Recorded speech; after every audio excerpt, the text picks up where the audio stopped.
Alright, so I never thought I'd be one of those guys posting on here, but life has a way of throwing you straight into the fire, whether you're ready or not. My name's Jake, 34, and up until a few months ago, I thought I had a pretty normal life. Married for 7 years to my wife, Emily. No kids, solid jobs, the usual. We weren't perfect, but who is? I always thought we were happy, or at least functional. But looking back, there were signs. You know the ones I mean. The late nights at work that started happening more often. The sudden new interest in going to the gym, even though she used to swear cardio was for psychopaths. The way she started putting her phone face down all the time, like it was some FBI-level classified device. But the human brain is an expert at lying to itself. She's just busy, I told myself. She's allowed to have hobbies. I even made excuses for the phone thing, like maybe she was planning a surprise for me. Spoiler, she was. Just not the kind I wanted. I brushed it all off. Because if you ignore the problem, it doesn't exist, right? Wrong. So, like I said, I ignored the signs. I convinced myself I was just being paranoid. But then came the night that shattered any illusion I had left. It was a Thursday. Nothing special about it until there was. Emily had told me she was going out for a girls' night with her friend Lisa. Cool, no problem. I decided to enjoy a rare evening alone, ordered some wings, and settled in for a gaming session. Around 10 p.m., I got a text from Lisa. Lisa, hey, tell him I left my jacket in her car. Can she drop it off tomorrow? My stomach dropped. Emily had taken an Uber. Or at least that's what she told me. I stared at my phone, my brain scrambling for an explanation that wasn't exactly what it looked like. Maybe Lisa was mistaken? Maybe Emily borrowed someone else's car? Maybe. I called Lisa. Hey, when did you leave? I asked, trying to keep my voice casual. Around 8, she said. I think Em stayed for another drink or two. A drink or two. Emily had texted me at 9 saying she was heading home soon. My hands were shaking. I opened Find My iPhone. Yeah, I know, invading privacy and all that. But I needed to know. She wasn't at Lisa's usual bar. She was at a hotel. I felt my heart slam against my ribs. I refreshed the location. Still there. I grabbed my keys. I don't even remember the drive there. My brain was running on pure adrenaline, like I was on autopilot. The whole time, I kept telling myself I was wrong. That there was some explanation. That I'd walk into that hotel and feel like an idiot for doubting her. But deep down, I already knew. I pulled into the parking lot and just sat there, gripping the steering wheel so hard my knuckles went white. I felt like I was in some bad movie, like I was watching myself from the outside. Her car was there. Parked neatly, like nothing was wrong. I don't know how long I sat there. 5 minutes? 20? My body was frozen, but my mind was screaming. What the hell was I supposed to do? Walk in and demand to know what room she was in? Confront her in the lobby? Wait for her to come out and catch her in the act? And then, like some cruel joke, I saw her. Walking out of the hotel. Hair a little messy. Wearing that dress, the one she only ever put on when she really wanted to impress someone. And she wasn't alone. Some guy. Taller than me. Dressed way too nice for just a casual night out. They were laughing. And then he kissed her. My stomach turned inside out. My whole body went hot and cold at the same time. I felt like I was going to throw up. I wanted to do something. Get out of the car. Yell. Punch him. Anything. But I just couldn't. My body refused to move. So I just sat there and watched as my wife of 7 years kissed another man like I didn't even exist. And then they got into her car. And drove away. I didn't follow them. I don't know why. Maybe because I already had my answer. Maybe because I was afraid of what I'd do if I did.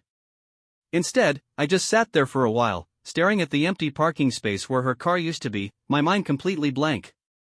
My body felt numb, like I wasn't even inside it anymore. It was like my brain refused to process what had just happened. Eventually, I forced myself to start the car and drive home. And let me tell you, those 15 minutes were worse than anything else that had happened that night. Because that's when it really hit me. She wasn't the person I thought she was. Our life, the one I thought we were building together, was a joke. Every inside joke, every holiday, every lazy Sunday morning in bed, all of it was a lie. I gripped the wheel so hard my hands ached. My chest felt like someone was sitting on it. I couldn't even cry, I just felt hollow. Like someone had scooped out everything inside me and left nothing but air. By the time I pulled into the driveway, I still had no idea what I was going to do. Walk inside and wait for her? Pack my stuff and leave? Pretend I never saw anything and just let it eat me alive? Turns out, I didn't have to decide. Because when I walked inside, she was already there. She was sitting on the couch like nothing had happened. Hair brushed. Makeup touched up. Scrolling through her phone like she hadn't just been kissing some guy in a hotel parking lot. She looked up and smiled. "Hey, babe. You're home early." Home early? My brain short-circuited. She wasn't even supposed to be here yet. Did she speed back, trying to get home before me? Did she think she was covering her tracks? I just stood there, staring at her, my heart pounding in my ears. I didn't even know what to say. "Good night," she asked, tilting her head like she actually cared. And that was it. That fake, innocent tone. That was what broke me. "Where were you?" I asked. My voice didn't even sound like mine. She blinked, like she wasn't expecting the question. With Lisa." "Why?" I laughed. Actually laughed. It came out sharp and ugly. "Lisa texted me. She left at 8. Try again." She froze for half a second, just half a second, but it was enough. The gears turning, scrambling for a way out. Then she scoffed. Scoffed. Like I was the one being ridiculous. "Oh my God, are you checking up on me now?" I took a slow step forward. "Emily. Where were you?" And I watched it happen. That moment when she realized she was caught. When the excuses stopped coming, and the mask cracked just a little. She swallowed. Looked away. "I don't want to fight right now." Fight? Fight? My whole world had just imploded, and she wanted to avoid a fight? My hands were shaking. I was shaking. Who is he? Nothing. Just silence. Then she did the worst thing she could have done in that moment. She rolled her eyes. Like I was some overdramatic idiot making a big deal out of nothing. And that? That was when I stopped feeling sad. And started feeling angry. I've never been the type to lose my temper. I don't scream, I don't punch walls, I don't throw things. But in that moment, something inside me snapped. That eye roll? That dismissive, arrogant little gesture? After I just watched her kiss some dude in a hotel parking lot? It lit a fire in me I didn't even know I had.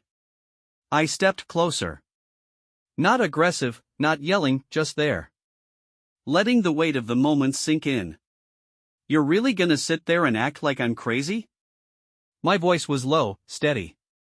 Too steady. Emily shifted on the couch, crossing her arms. "I don't know what you think you saw, but I saw you, Emily." My voice cracked on her name, but I pushed forward.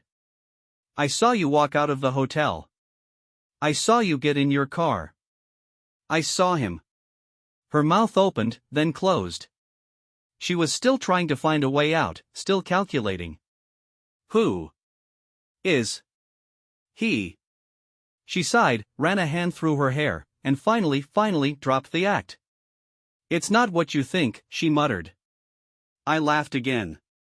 That same sharp, humorless sound. Oh, really? You weren't at a hotel with another guy? You weren't kissing him in the parking lot? Because that's what I saw, Em. So please, enlighten me, what do I think is happening here? Her face twisted, like I was being unreasonable. It just happened, okay, she said, like she tripped and fell onto his lips. It was a mistake. A mistake? I repeated, my voice shaking now. How long? She hesitated. I took a deep breath through my nose. How long? Her eyes darted to the side. A couple of months. The rage disappeared. Just like that. Gone. Replaced by something worse. 7 years together. And she threw it away for a couple of months. I felt like I was watching myself from outside my body again. Like this wasn't my life anymore, it was just some scene in a bad drama. I need you to leave, I said, my voice barely above a whisper. Her eyes snapped back to mine. What? You heard me. Get out. Emily's jaw dropped. Like she genuinely couldn't believe I was kicking her out. Like I was the one overreacting. Jake, come on, she said, standing up. Let's just talk about this. There's nothing to talk about, I shot back. My hands were still shaking, but my voice was steadier now. Colder. You lied to me. 4 months. You don't just talk that away. She stepped closer, lowering her voice like that would change anything. I messed up, okay? But we can work through this. I let out a slow breath, staring at her like she was a stranger. Work through this? You cheated, Emily. You chose this. Over and over again. Her eyes started to well up with tears. Of course. Now came the waterworks. I'd seen this play before, the classic guilt trip. You don't just stop loving someone overnight, she said, voice breaking. I love you, Jake. I actually flinched. That word. Love. She had the audacity to say it after everything? I shook my head. No, you don't. You love me? You spent months sneaking around, lying to my face, making a complete fool out of me. And then you came home and pretended like everything was fine. That's not love. She reached for my hand, and I pulled away. Please, she whispered. And for a brief second, a fraction of a second, I almost caved. Because this was the woman I had loved. The one I'd built a life with.